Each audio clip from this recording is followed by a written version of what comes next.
Alright, so we're on the draw with what seems like a decent hand.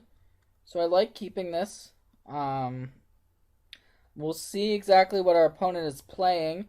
Could be an aggressive deck. Burn or Zoo or something of that nature. As we're seeing, yep, there's a Goblin Guide. So we're about to see how our deck fares against Burn or potentially Zoo. Um, Unfortunately, we're a little bit flooded, and we have a card that isn't great in the matchup in our hand in Zealous Persecution, but we're just going to go ahead and Inquisition our opponent and see what's going on exactly.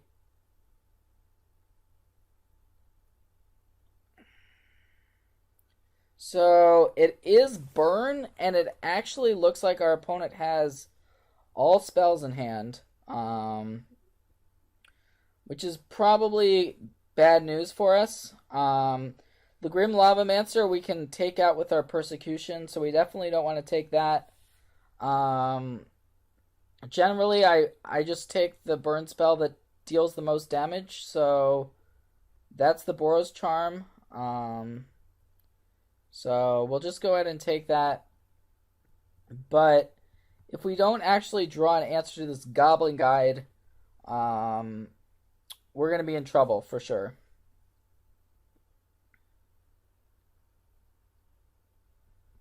So yeah, our opponent's just going to play the Grim Lavamancer, which makes sense. And we actually have an answer to Goblin Guide on the top of our deck in Path to Exile. So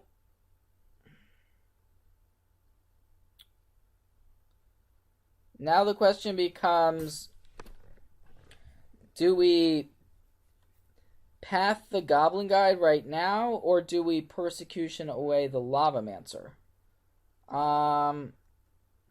I think we still want to Persecution away the Lavamancer.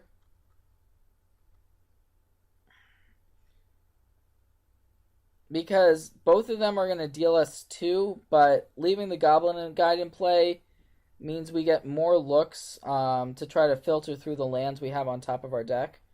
The downside of it is that our opponent is going to be able to... Well, if our opponent draws another Goblin Guide, that's even worse for us. The idea is that we wanted our lands to get revealed off the top of our deck, and that actually happened. We had 2 lands on top, but we're just getting incredibly mana flooded this game, which is a little bit unlucky.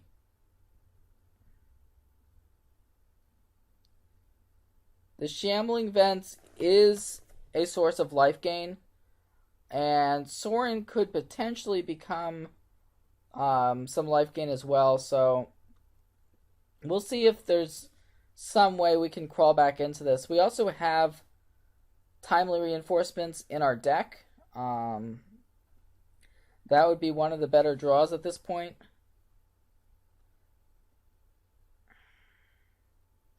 So we're just going to go ahead and path one of these Goblin Guides regardless of what's on top.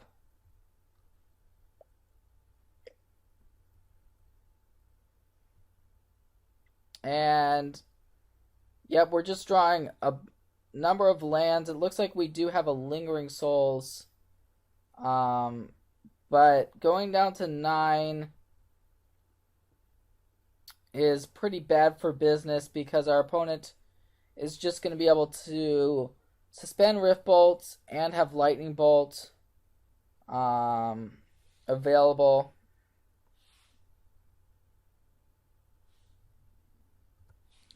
So we're basically just dead here. We're gonna cast this Lingering Souls, just to have some blockers, and we can blow up the Sacred Foundry, but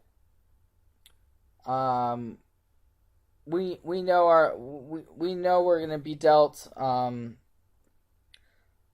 good chunk of damage. Our opponent's got, let's see, 2 Rift Bolts coming off suspend, and we know our opponent has Lightning Bolt in hand, so yeah, that's gonna do it. So let's look at, in terms of sideboarding, what can we do against Burn? So the Duresses are pretty good, and we can take out Zealous Persecution. Thoughtseize is a card that we don't really want, but we might still have to play. Worship is a pretty interesting one. I think we actually want it for this matchup. Cards we really want to draw are Auric Champion and Timely Reinforcements. Bitter Blossom is not particularly good because of the life loss associated with it. So I think we want to take them out. And we can board in the Engineered Explosives. So let's try this configuration. We are on the play, which helps. Yeah, I think we're going to keep this. So the question is, do we want to just go ahead and Thoughtseize immediately? And I think the answer is yes. Though, I think we want to do it with the Swamp, even though that makes, if we say draw an Auric Champion, that this play isn't what we want to do, but we're just going to base it on the cards we know about in our hand, which is just the Thoughtseize and the Lingering Souls. And we want to take away something like Monastery Swift Spear if we see it. We want to go after our opponent's creatures. So we see Eidolon as the big creature in our opponent's hand. And that's going to be the one we're going to take, and we're just going to remember the Skull Cracks and Lava Spike. So we know our opponent has 9 points of burn, but we can still potentially manage that depending on our draws and our opponent's draws. If our opponent draws something like a Goblin Guide or Swift Spear, that's worst case scenario. But it's just going to be a Lava Spike going straight to the head. So let's see what we see off of this Windbrisk Kites. Because we could actually get to activate this Windbrisk Kites potentially, but it's going to be a Murderous Cut, not the most exciting of cards.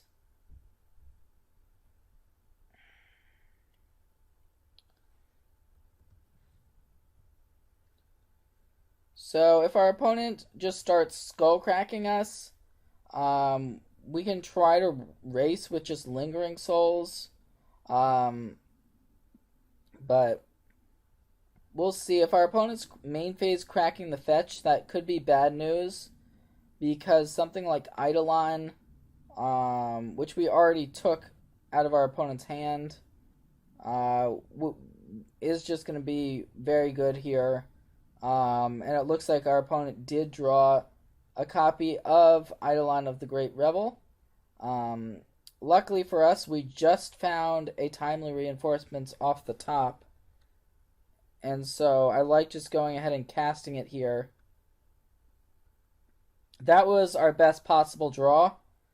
It's going to get us our 3 tokens, and it's going to put us at a reasonable life total. Not only that, but we have a Murderous Cut sitting behind our Windbrisk Kites that we could potentially, we're going to be able to use it to take out this Eidolon.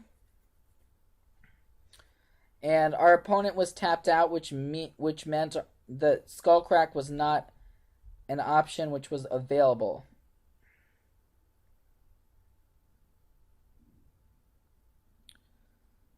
So let's see how this game is going to proceed. It looks like a Goblin Guide, but of course our opponent's going to have to take damage from the Eidolon as well.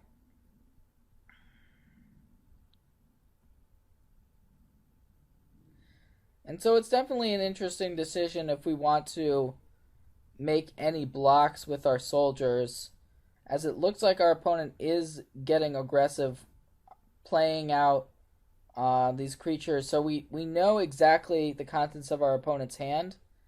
It's 2 copies of Skullcrack. So I think we do want to just go ahead and block to get rid of this Eidolon. And then next turn we can just play Lingering Souls. The other option is we could double block the Monastery Swiftspear and just lose one of our soldiers. Or we can not block and activate our Windbrisk Kites on our turn. I think all of those options are reasonable. This is the one I like the most, though, just getting the Eidolon off the table. We can afford to take the 3 here, and then we're going to have Lingering Souls to cast. Or now we actually have the option of casting Spectral Procession, so we can just do that instead.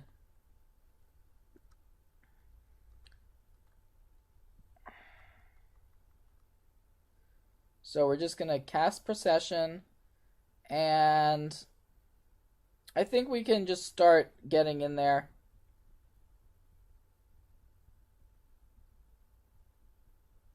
So the key turn, the key draw step was the timely reinforcements. Things were looking bad when our opponent just drew that Eidolon after we forced the discard of the first one.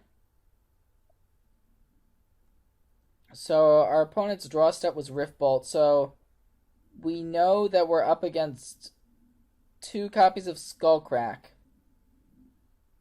And that's pretty much it that our opponent has. So I think we just go ahead, get rid of this Swiftspear by triple blocking it. We know our opponent doesn't have a way of either getting rid of one of our blockers.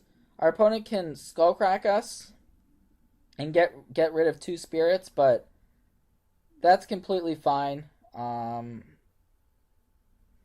it looks like that may be what's going on here. So yeah, it's going to be a Skullcrack.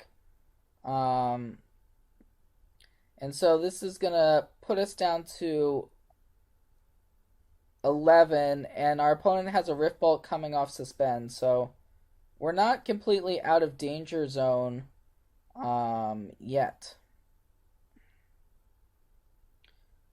Our opponent, though, is also in danger in terms of life, so we're pretty much hoping our opponent doesn't rip consecutive burn spells. Outside of that, we should be fine, but you never know when you're playing against burn.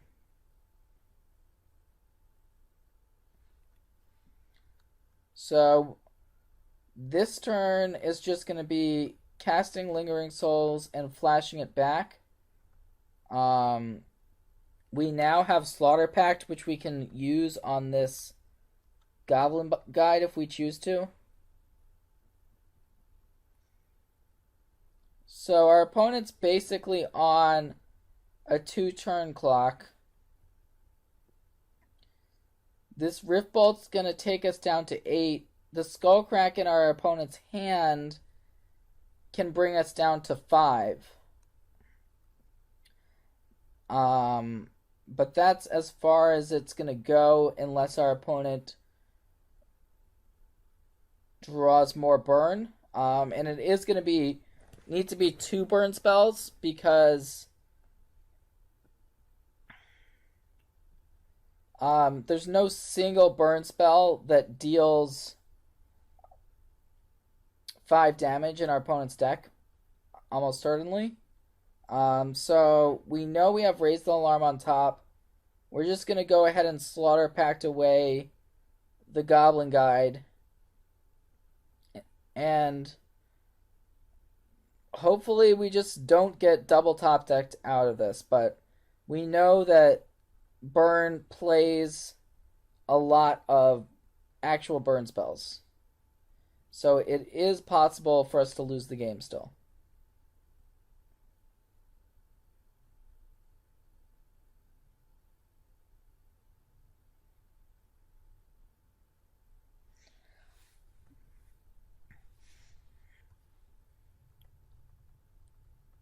So, yep, our opponent's going to go down to 3, presumably, on this attack. And actually, it's not only our opponent needs to draw multiple burn spells. If it's multiple 2-mana burn spells, that also will not be good enough. A card like Searing Blaze also won't do it. So it's very specifically going to need to be, our opponent's going to need to, on their turn, have at least one mana burn spell. And it doesn't really matter what we get off this Windburst Kites. So, lots of good options there, but expect to see our opponent use this Skullcrack, and that is what it's going to be. So, if our opponent, say, has, it's going to need to be Lava Spike or Lightning Bolt plus another burn spell. If our opponent has exactly that, we would lose. Monastery Swiftspear, though, is good news. We have Raise the Alarm, which we can cast to block. And that should be good enough here.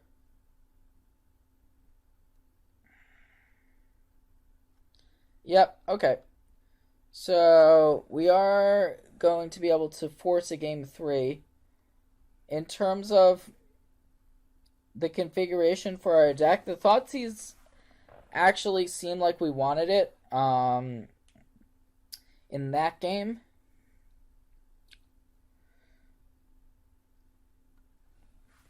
Yeah, I mean, I think we'll just go ahead and keep the configuration the same. So let's try this out.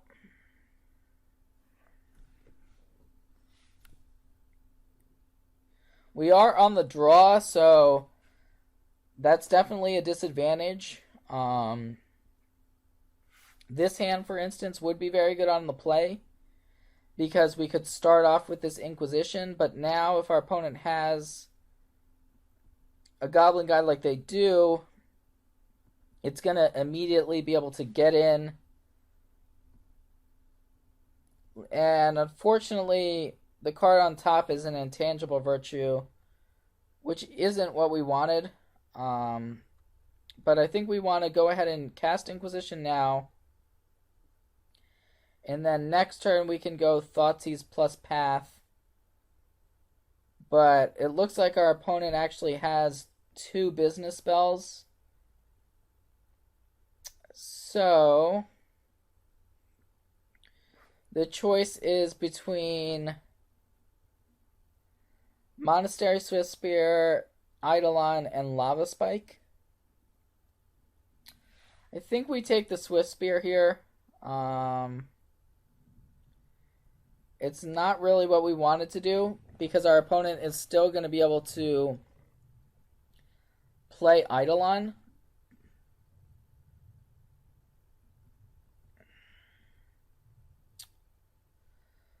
And the Murderous Cut we can potentially turn on a little bit later. It's pretty likely this Thoughtseize is just going to save us one point of life if we end up taking the Lava Spike with it.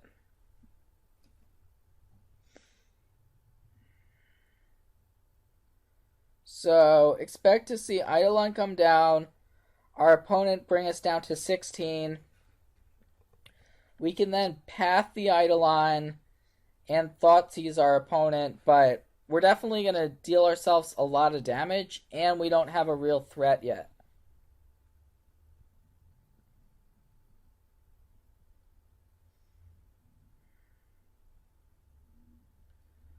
So, Engineered Explosives was actually the reveal.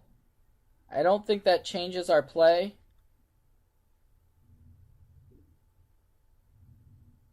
Explosives is okay in this matchup, but it can be a little bit slow. And our hand's a little bit on the clunky side.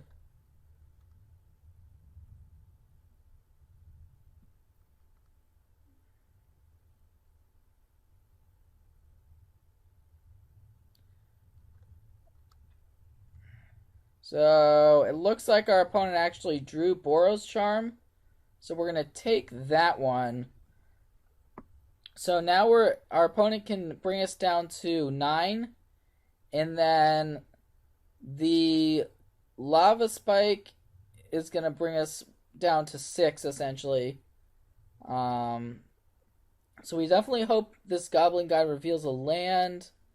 Unfortunately, that did not happen. So it's a pretty rough spot here. I think we're kind of forced to use this Murderous Cut on the Goblin Guide.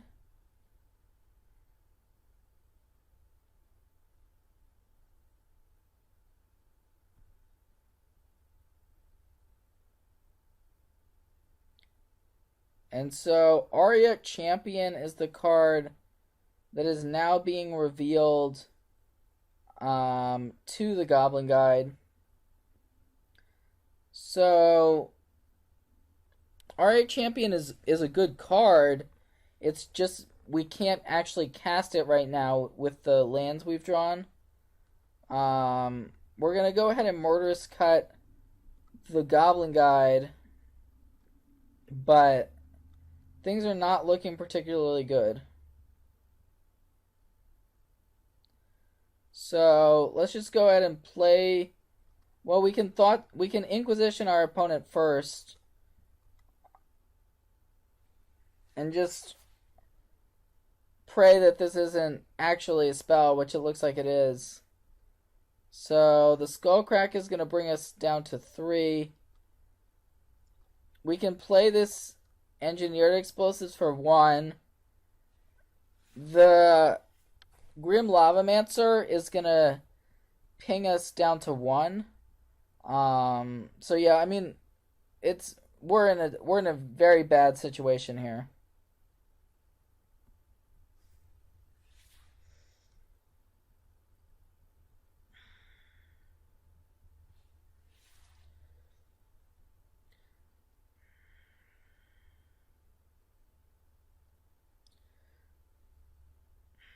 Pretty much a lot of our opponent's spells are just going to be able to win them the game.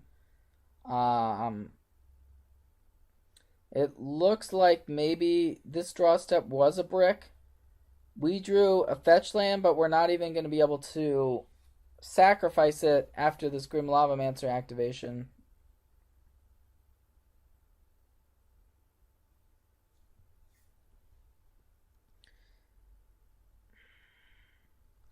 So it's just going to be a Marsh Flats and a passing of the turn here. And we'll see. It looks like a Lightning Helix, so